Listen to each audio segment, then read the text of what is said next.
मित्रांनो, एक उदाहरण द्यायचं आहे.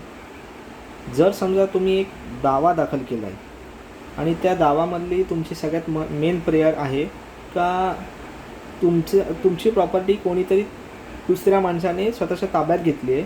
सो तुमची प्रेयर माननीय कोर्टासमोर मेन ही आहे का ती प्रॉपर्टी तुमची आहे असं जाहीर करण्यात यावं आणि त्या प्रॉपर्टीचा ताबा तुम्हाला देण्यात यावा, अशी ही तुमची मेन प्रेयर आहे.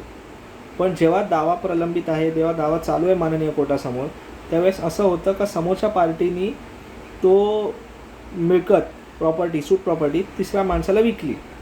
तर ही गोष्ट माननीय कोर्टासमोर आणणं खूप गरजेचं आहे. सो तुम्ही दावा दुरुस्तीचा अर्ज करता, दावा दुरुस्तीचा अर्ज माननीय कोर्ट स्वीकारतोसुद्धा.